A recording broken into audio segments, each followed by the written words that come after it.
साल 5 हिजरी Medina Munawwara की सरजमीन पर इतिहास की सबसे अजीब और खतरनाक जंग की तैयारी हो रही थी। मक्का के कुरैश, यहूदियों के कबीले और अरब के तमाम दुश्मन सब एक हो गए थे। 10,000 से ज्यादा का लश्कर।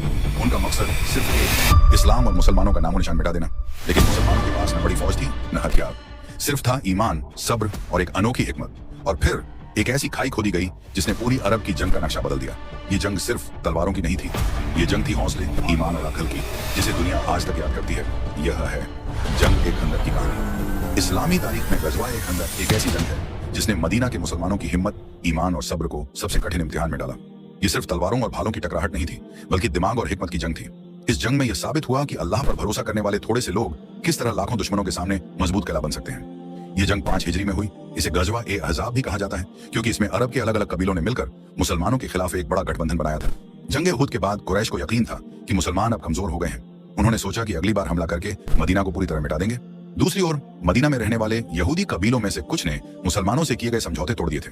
खासकर बनु नजीर नामक यहूदी कबीला, जिसे मदीना से निकाला गया था, कुरैश से मिल गया और उन्होंने अरब के दूसरे कबीलों को भी उकसाना शुरू कर दिया कि मदीना को खत्म कर दो, वरना इस्लाम पूरे अरब में फैल जाएगा। इस तरह दुश्मन की नफरत ने एक बहुत बड़ा लश्कर तैयार किया। दुश्मन का गठबंधन मक्का के कुरैश ने बनु नजीर के यहूदियों के मशवरे से कई कबीलों से संपर्क किया। कुरैश ने 10,000 से ज्यादा सिपाहियों का इंतजाम कर लिया। ये लश्कर अरब की उस वक्त की सबसे बड़ी फौज थी। उनके पास घोड़े, ऊंट, हथियार और जंगी सामान सब मौजूद था। मकसद साफ था, मदीना को चारों तरफ से घेर कर मुसलमानों को खत्म कर देना। मदीना की हालत, मदीना की आबादी ज्यादा नहीं थी।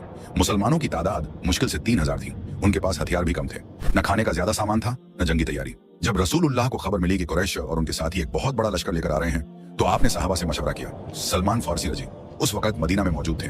वे ईरान से ताल्लुक रखते थे और वहां के जंगों का तजुर्बा रखते थे। उन्होंने कहा, या रसूलुल्लाह, हमारे मुल्क में जब दुश्मन का लश्कर हम पर हावी हो जाता था तो हम शहर के चारों ओर खाई, खंदक खोदते थे।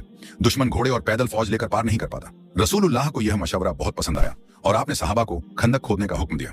खंदक की खुदाई मदीना के चारों तरफ पहाड़ और बागात थे, लेकिन एक तरफ खुला मैदान था जहां से दुश्मन हमला कर सकता था। यही हिस्सा चुना गया और सहाबा ने दिन रात मेहनत करके एक गहरी और चौड़ी खंदक खोदी।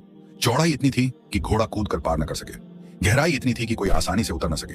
रसूलुल्लाह खुद फावड़ा उठाकर सहाबा के साथ खंदक खोदते रहे। सहाबा भूखे थे, कई कई दिन पेट में सिर्फ खजूर और पानी जाता, लेकिन सब्र और ईमान से काम कर रहे थे। दुश्मन का हमला जब 10,000 का लश्कर मदीना के करीब पहुंचा तो उन्हें खंदक देखकर हैरत हुई। अरब के लोग खंदक जैसी हिकमत से वाकिफ नहीं थे। उन्होंने पहले कभी ऐसा नहीं देखा था। अब उनकी पूरी योजना बिगड़ गई। वे न सीधे हमला कर सकते थे, न शहर में दाखिल हो सकते थे। उनका सारा लश्कर खंदक के उस पार फंस गया। मुसलमानों की आजमाइश, यह घेरा लगभग 1 महीना चला। मुसलमानों के पास खाने पीने का सामान बहुत कम था। ठंडी हवाएं चल रही थी। रात दिन दुश्मन तीर चलाते रहते। कुरान इस हालत को यूं बयान करता है, जब दुश्मन हर तरफ से तुम पर टूट पड़ा, तुम्हारी आंखें डर से फैल गईं, दिल हलक तक आ गए और तुम्हें अल्लाह के बारे में तरह तरह के ख्याल आने लगे। सूरह अहज़ाब 10 से 11। यानी यह मुसलमानों का बहुत बड़ा इम्तिहान था। मुनाफिकीन का रवैया, इस मौके पर मुनाफिक दो मुंहे लोग भी सामने आ गए। कुछ कहते थे, अब हम बर्बाद हो गए। कुछ कहते थे, हमें घर जाना है, हमारी बीवियां और बच्चे अकेले हैं। कुछ तो खुलेआम बोलते थे, मोहम्मद ने हमें धोखे में डाल दिया। लेकिन सच्चे मोमिन और सहाबा कहते थे, यह वही वादा है जो अल्लाह और उसके रसूल ने किया था, और अल्लाह और उसके रसूल ने सच कहा। सूरह अहज़ाब 22। बनु कुरैजा की गद्दारी। मदीना का एक यहूदी कबीला बनु कुरैजा था। उन्होंने पहले मुसलमानों से समझौता किया था कि हम मदीना की रक्षा करेंगे, लेकिन जब उन्होंने देखा कि बड़ा लश्कर आया है तो उन्होंने गद्दारी कर दी और मुसलमानों से समझौता तोड़ दिया। इससे मदीना के अंदर से भी खतरा बढ़ गया। अम्र इब्न अब्द एवुद का हमला। एक रोज कुरैश का मशहूर योद्धा अम्र इब्न अब्द एवुद अपने साथियों के साथ खंदक पार कर गया।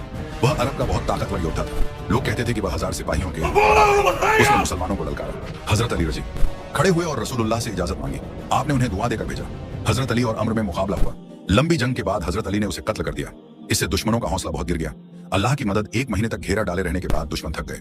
सर्दी बहुत तेज हो गई, तेज हवाएं चलने लगी, उनके खेमे उड़ गए, खाना पीना खत्म हो गया।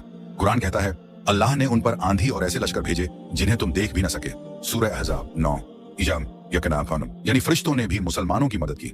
आखिरकार दुश्मन का इतना बड़ा लश्कर बिखर गया और बिना जंग लड़े वापस चला गया। 1, मुसलमानों ने साबित किया कि थोड़ी सी तादाद भी ईमान और हिकमत से बड़ी फौज का मुकाबला कर सकती है। 2, दुश्मनों का हौसला टूट गया। अब उन्होंने दोबारा मदीना पर हमला करने की हिम्मत नहीं की। 3, इस जंग के बाद इस्लाम अरब में तेजी से फैलने लगा। मुश्किल हालात में हिकमत और तदबीर का इस्तेमाल जरूरी है। सिर्फ तलवार से जंग नहीं जीती जाती, बल्कि अक्ल और सब्र से भी। जब अल्लाह की मदद साथ हो तो कोई लश्कर मुसलमानों को मिटा नहीं सकता।